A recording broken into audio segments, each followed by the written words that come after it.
Thanks, man. Dan, two of my favorite movies this year have starred Jack Quaid. I've been just so blown away by his versatility. He's definitely an unorthodox action star, but it gives the film such a character. So I was curious, as directors, how do you kind of work around his quirks and sensibilities? Because you really embrace it, and the film's like better off for it.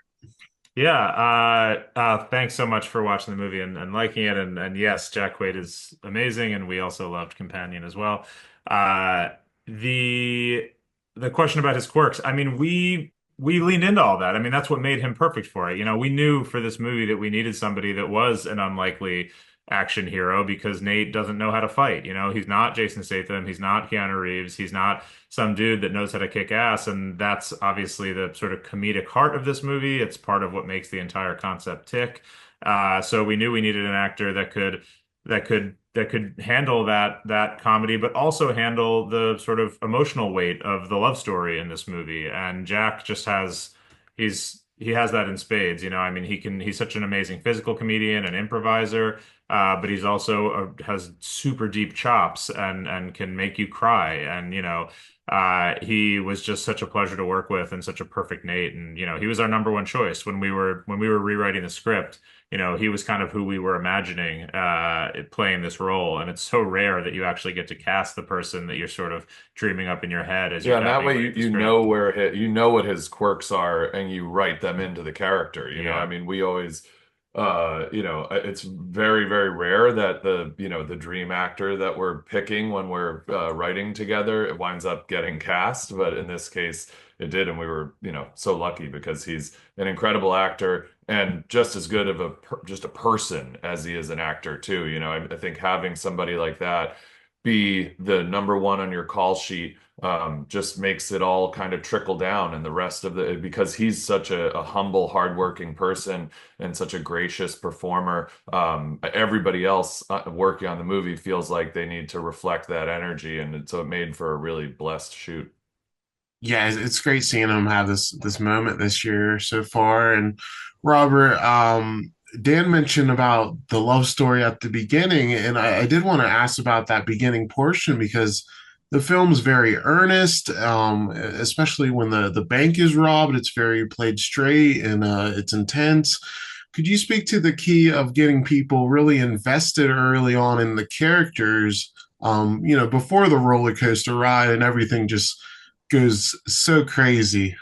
Yeah, well, that was something that was really important to us was to kind of take the time necessary to get the audience invested in the characters. I think it's something of a lost art. I think, streaming has made it so that so many movies you have to start with a punch because you're afraid of somebody, kind of flipping to the next service. But we really wanted this to have an old school theatrical pace to it. And I think that the classic action movies of the 80s and 90s that we grew up on and that we were trying to reference in this movie, they took their time and in Air Force One, like the plane's not being hijacked until the 25th minute, you know what I mean? And like you get so much more time to get to know your characters in something like Die Hard or Lethal Weapon. And we just thought that that was something that was going to set this movie apart from contemporary action movies because so many action movies nowadays, your protagonist has a secret past of some kind, like they were secretly some assassin or they were secretly in the CIA or whatever it was. And you're slowly learning about that person, who that person's true identity. But when you have a film like that, it inherently puts distance between the audience and the protagonist because there's something about them that you don't know. But we didn't have to do that in this movie. This was you got to know who Nate was at his core, before everything kicks into high gear. And we think that that just makes for such a more satisfying experience when you're able to invest in the character. And if the bank heist happened at the 10th minute, I don't know that that would be the effect. And yeah, that is what we were trying to do with the contrast there is that the bank heist is not played for comedy. Like you said, it's like that it's heat, it's just like this intense bank robbery. It's not until you get to the kitchen fight that you realize, oh, okay, we as the audience are going to be given permission to laugh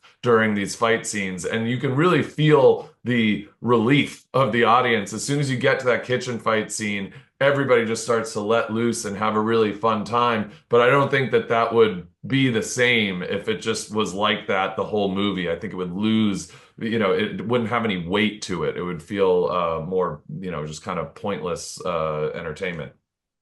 Yeah, I think that's a wonderful point. And Dan, I did want to ask about your approach to the action later on, because these fights are simultaneously super fun, but they're also very disgusting. There's a lot of just horrific body horror like going on and just Yeah. disfigurement. Like I had a like I was really watching through clenched teeth at times, but it's always enjoyable. How is it threading that line of just seeing poor Jack get thrown through the ringer here, but it's still a good time because I could see that easily going, be maybe too ridiculous or too terrifying. How is it like threading the needle there? Yeah, I mean, we always talk about that because the for this concept to work, you need that violence. You need that gore, so you can really visually communicate this concept that this guy is being, brutalized but can't feel it. And that's a huge engine of the humor, which is the other big component. If we didn't have this sort of tonal blend where you had the violence set right up against a lot of humor and a lot of heart, the violence would be really uncomfortable to watch, And I mean, there's something really fun about watching through your fingers when you know that it's all sort of still in this jubilant celebratory vibe.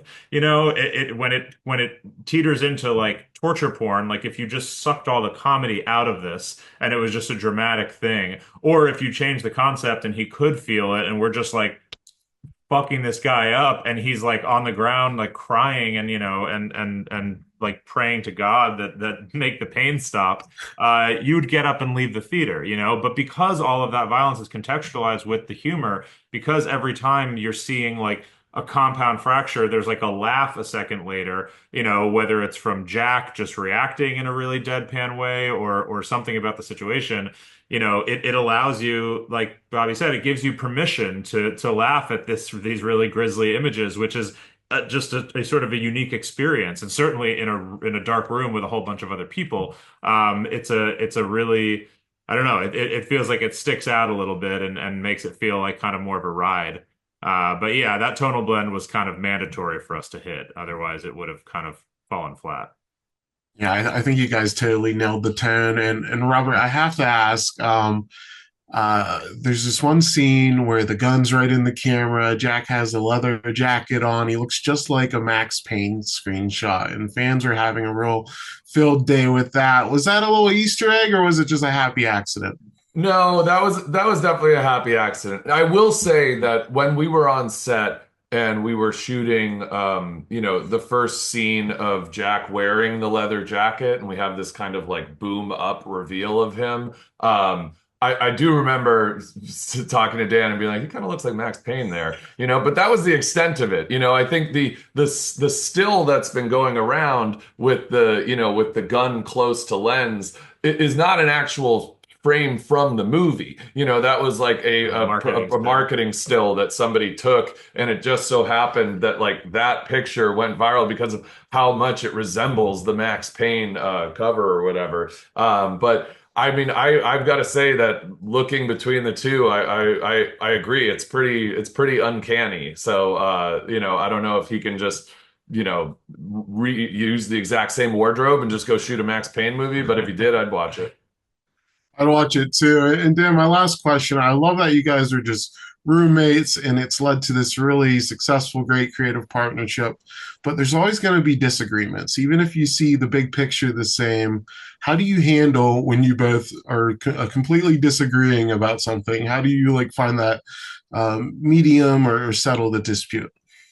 It's all through, very spirited debate. We always say that of course there are creative arguments, although there's not really that many, to be honest. Like we've been best friends for so long that we're just interested in the same sort of stuff. So when one of us pitches a cool idea, the other one's like, "Oh, yeah, great."